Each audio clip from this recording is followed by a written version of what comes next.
شدت پسندی کا عالم یہ ہے کہ ملک کے ہر ریاست میں اور تقریباً ہر شہر میں فرقہ واریت کا زہر گھول دیا گیا ہے۔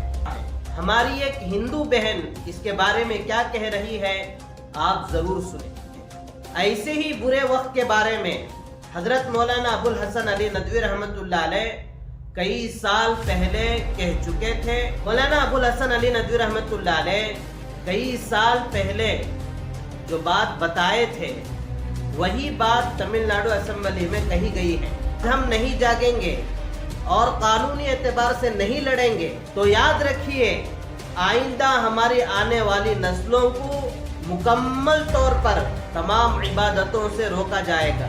یہ میں نہیں کہہ رہا ہوں بلکہ آج سے تقریباً 900 سال پہلے۔ السلام علیکم ورحمۃ اللہ وبرکاتہ۔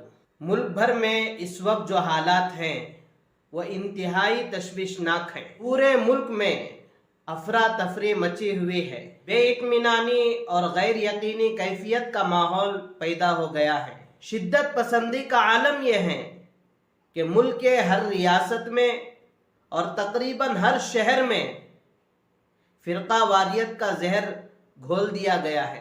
آپس میں مذہب کے نام پر، ذات کے نام پر لڑایا جا رہا ہے۔ ہماری ایک ہندو بہن اس کے بارے میں کیا کہہ رہی ہے آپ ضرور سنیں۔ آپ لوگوں نے دیش کو کہاں پہنچا دیا سر؟ بڑی شرمندگی ہمیں ہوتی ہے جب اس طریقے سے اسٹوڈیو میں کھڑے ہو کر ہم کو ہندو مسلم والی ڈیبیٹ کرنی پڑتی ہے نا سر۔ تو ایک ہندوستانی ناگرک کے ناطے سر مجھے تو بہت تکلیف ہوتی ہے۔ میں آن ریکارڈ اس بات کو کہہ رہی ہوں سر۔ مجھے لگتا ہے کہ کہاں پر آپ لوگوں نے اپنی راجنیتی کے سر کو پہنچا دیا ہے کہ ہم کو نیوز میں یہاں پر کھڑے ہو کر اس طریقے سے ہندو مسلم کرنا پڑتا ہے۔ دیش کے ناگرک کو ناگرک آپ لوگوں نے نہیں رہنے دیا سر۔ ہر کسی کی پہچان آپ نے ہندو میں، مسلمان میں، براہمن میں، دلت میں، پچھڑے میں، اسی میں بانٹ کے رکھ دیا سر۔ کوئی ہندوستانی آپ لوگوں نے اس دیش میں رہنے نہیں دیا۔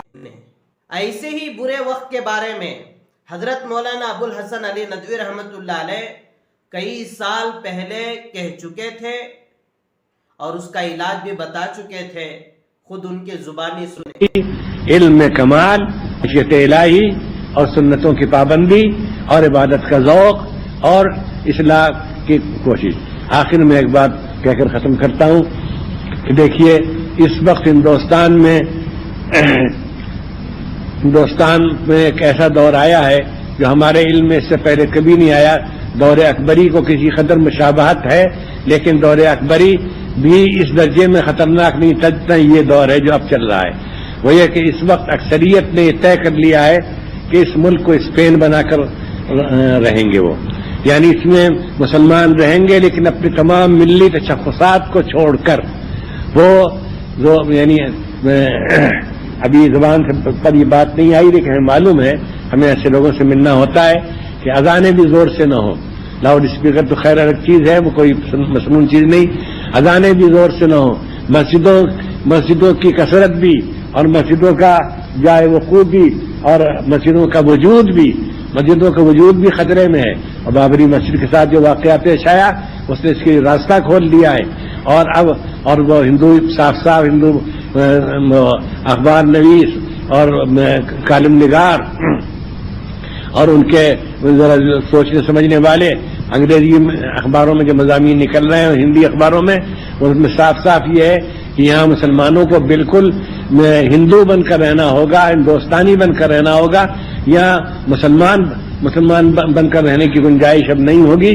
وہ لباس میں، صورت شکل میں اور زبان میں اور رسم الخط میں اور تہذیب میں سب میں ان تمام امتیازی خصوصیات سے دستبردار ہو جائیں جن سے یہ معلوم ہوتا ہے اور دور سے کہ یہ مسلمان ہے، یہ کہا جائے کہ یہ مسلمان ہے۔ اس وقت سب سے بڑا اس فتنے کو روکنے کے لیے سب سے بڑی طاقت جو ہو سکتی ہے وہ علماء کی ہو سکتی ہے، وہ ہمارے فضلائے مدارس کی ہو سکتی ہے کہ وہ جہاں کے رہنے والے ہوں وہاں کی مسجدوں میں تقریر کریں، جمعے کے دن تقریر کریں، عیدین میں تقریر کریں، خوشیوں کے موقع پر تقریر کریں، نکاح وغیرہ کی مجلسوں میں تقریر کریں کہ ہم کو اپنے پورے ملی تشخص کے ساتھ اس ملک میں رہنا ہے، کسی ایک چیز کو نہیں چھوڑنا ہے۔ ہم اس کے لیے بھی تیار نہیں کہ ہمارا پائچہ ٹخنے سے نیچے ہو، ہم اس کے لیے تیار نہیں کہ ہم اپنی داڑھی کو ایسا کر لیں کہ وہ سمجھا جائے کہ بس میں اتفاقاً کچھ بال اگائے ہیں، نہیں، کچھ نہیں. ہم بالکل شریعت پر عمل کریں گے اور شریعت کے ساتھ رہیں گے، اور ہمارا نظام تعلیم وہی رہے گا. ہم اپنے بچوں کو توحید کی تعلیم دیں گے، دینیات پڑھائیں گے، اردو سے واقف بنائیں گے، اردو رسم الخط کو زندہ رکھیں گے. یہ سب سے بڑی ذمہ داری آپ پر عائد ہوتی ہے، اور آپ ہی سب سے بہتر طریقے پر ذمہ داری کو ادا کر سکتے ہیں. اس لیے یہ بات بھی سن لیجئے اور دل پر لکھ لیجئے کہ اس وقت کا سب سے بڑا فتنہ جو ہے وہ ہے یہی متحدہ کلچر اور ملی تشخص سے دستبردار ہونا. اور افسوس کی بات یہ ہے کہ ہمارے دینی حلقے یا علمی حلقے کے بعض لوگ بھی جو قلم کا استعمال جانتے ہیں اور زبان سے بھی علمی زبان بات کر سکتے ہیں، وہ بھی اس کی دعوت دینے لگے ہیں کہ مسلمانوں کو کسی بات پہ اصرار نہیں کرنا چاہیے. اور پرسنل لا کے سلسلے میں جو اصرار کیا سپریم کورٹ کے فیصلے کے خلاف، یہ بھی ایک غلطی تھی. مسلمانوں کے خامخواہ کے لیے ہندوؤں میں ایک رد عمل پیدا ہوا اور وہ سمجھے کہ مسلمان بہت تنگ دل تنگ نظر ہیں. نہیں، صاف صاف کہتے ہیں ہم یہاں اپنی پوری خصوصیات کے ساتھ رہیں گے، اور اس کے ساتھ ہم امید رکھتے ہیں کہ اللہ تعالیٰ ہم کو اس ملک کی قیادت نصیب فرمائے گا. اس لیے کہ اس ملک کی آبادی کوئی عنصر اس نے اپنے کو اس قابل نہیں رکھا کہ وہ اس ملک کو بچائے خطرے سے. سب دولت پرست ہیں، مادہ پرست ہیں، نفس پرست ہیں، طاقت پرست ہیں، اقتدار پرست ہیں، یہاں پرست ہیں. اس لیے ہم عزت کے ساتھ رہیں گے، ہم اپنے تشخصات کے ساتھ رہیں گے، لیکن عزت کے ساتھ رہیں گے، سر اونچا کر کے چلیں گے.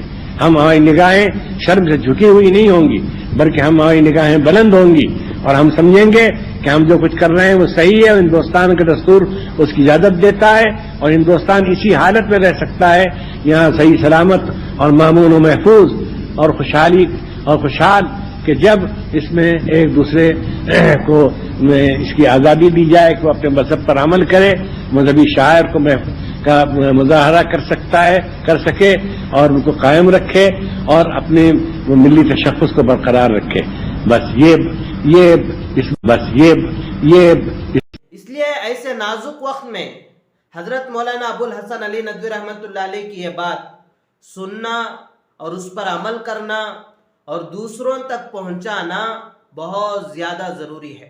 اس لیے اس ویڈیو کو دوسروں تک پہنچا کر امت مسلمہ کی مایوسی کو امید سے بدلنے میں مدد کریں. E T V Bharat April 1 2025 کی رپورٹ دیکھیے. مولانا ابو الحسن علی ندوی رحمۃ اللہ علیہ کئی سال پہلے جو بات بتائے تھے وہی بات تمل ناڈو اسمبلی میں کہی گئی ہے. رپورٹ دیکھیے. تمل ناڈو اسمبلی نے ایک قرارداد منظور کی ہے جس میں مرکز پر زور دیا گیا ہے کہ وہ وقف ترمیمی بل 2024 کو واپس لیں. قرارداد میں کہا گیا ہے کہ اس سے مسلمانوں کو آئین کے آرٹیکل 26 کے تحت ان کی زمین، جائیداد اور مذہبی حقوق سے محروم کر دیا جائے. اگر آج ہم نہیں جاگیں گے اور قانونی اعتبار سے نہیں لڑیں گے تو یاد رکھیے آئندہ ہماری آنے والی نسلوں کو مکمل طور پر تمام عبادتوں سے روکا جائے گا. یہ میں نہیں کہہ رہا ہوں بلکہ آج سے تقریباً 900 سال پہلے حضرت شاہ نعمت اللہ رحمت اللہ علیہ بھی ہندوستان کے موجودہ حالات کے بارے میں یہی بتائے تھے، اور انہوں نے موجودہ مظالم سے چھٹکارے کا طریقہ بھی بتا دیا تھا. وہ فرماتے ہیں کہ غیر مومنوں کو بتائیں گے کہ دین کیا ہے، اور حج کرنے میں اور قرآن کی تعلیمات حاصل کرنے میں رکاوٹ بنیں گے، اور آگے موجودہ مظالم سے چھٹکارے کا طریقہ بھی بتا دیے.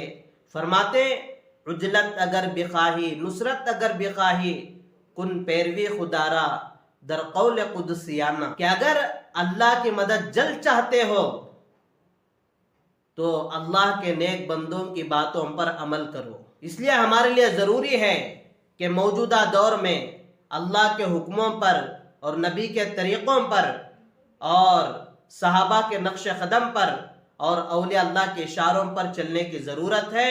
اسی سے انشاءاللہ ہمارے پیارے ملک ہندوستان سے ظلم کا خاتمہ ہوگا.